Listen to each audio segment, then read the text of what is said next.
மிகவும் யோகமான ஆண்டுன்னு சொல்லலாம்.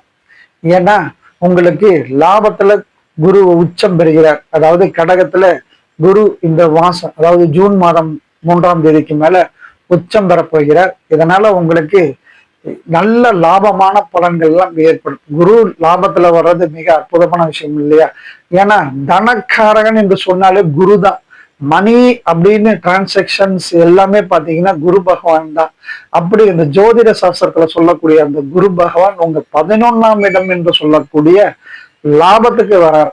அப்ப லாபத்துல வர்றது மட்டும் இல்லாம உச்சம் பெறுகிறார். உச்சம்னா உங்களுக்கு அதாவது அதிக பவர்ல இருக்காருன்னு நினைச்சுக்கீங்க. கண்டிப்பா அப்போ உங்களுக்கு இந்த கன்னிராசியில பிறந்தவங்களுக்கு மணி, அதாவது பணப்புழக்கம் அதிகரிக்கும். உங்களுக்கு இது மிகப்பெரிய ஒரு நல்ல நேரம்.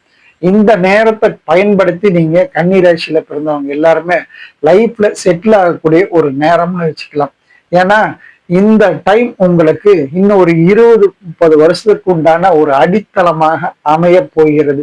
அதே மாதிரி ராகு கேதுவோட பயிற்சியும் பாத்தீங்கன்னா உங்களுக்கு ஒரு விபரீதமான ராஜயோகத்தை கொடுக்க போகுது. ஏன்னா குருவும் கேதுவும் சேர போறாங்க, கேலா யோகம். இது ஒரு 18 வருஷத்துக்கு அப்புறம் நடக்கக்கூடிய ஒரு அற்புதமான ஒரு யோகமான விஷயம்.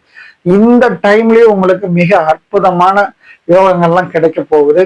அதாவது மாணவர்கள்லாம் உயர்கல்வி படிக்கிற மாணவர்கள்லாம் அவங்க விரும்புகிற காலேஜ் எல்லாம் கிடைக்கும். வெளிநாடு சென்று படிக்கக்கூடிய வாய்ப்புகள்லாம் கண்டிப்பாக ஏற்படும். அது மட்டும் இல்ல, வெளி மாநிலம் வெளிநாடு சென்று ஒர்க் பண்ணக்கூடிய அளவுக்கு கன்னிராசிக்காரங்களுக்கெல்லாம் அந்த வாய்ப்புகள்லாம் ஏற்படும். அதே மாதிரி இந்த கன்னிராசியில பிறந்த மகளிருக்கு பழைய கடன்கள் அடையும். புதிய முயற்சிகள்லாம் வெற்றி கிடைக்கும். அதாவது வீடு, மனை, அப்படி நிலம், இந்த மாதிரி எல்லாம் வாங்கக்கூடிய யோகம் கண்டிப்பாக இவங்களுக்கு ஏற்படும். அதே மாதிரி பொன் பொருள்னு சொல்லக்கூடிய ஆபரண சேர்க்கை இதெல்லாம் உண்டு. வண்டி வாகன யோகம் உண்டு இவங்களுக்கு.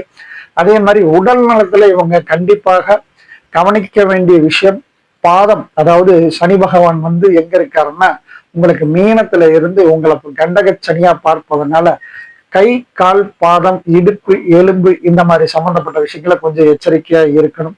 அவ்வளவுதான். மிகவும் அற்புதமான யோகமான ஆண்டு இந்த ஆண்டு. அதாவது இந்த சனியோட பாதிப்புகள் நீங்கிறதுக்கு ஸ்ரீவாஞ்சியம் அங்கு சென்று யமதர்ம ராஜாவை நீங்கள் வழிபட்டு வந்தால் உங்க லைஃப்ல மிக அற்புதமான யோக பலன்கள்லாம் நடக்கும். ஏன்னா சனியோட ஆதி தெய்வம் யமன். அங்க சென்று வழிபடுவதனால் வெற்றிகள் உங்களுக்கு கிடைக்கும். அதே மாதிரி நீங்க ஸ்ரீவாஞ்சியத்துல ராகு கேதுகள் ஒன்னா இருக்கக்கூடிய ஸ்தலம் அது. அங்க போறதுனால மிக அதிர்ஷ்டமான யோகம் கிடைக்கும். ஆகவே நீங்க ஒரு முறையாச்சும் கண்டிப்பா கன்னிராசிக்காரர்கள் ஸ்ரீவாஞ்சியம் சென்று வழிபாடு செய்யுங்கள்.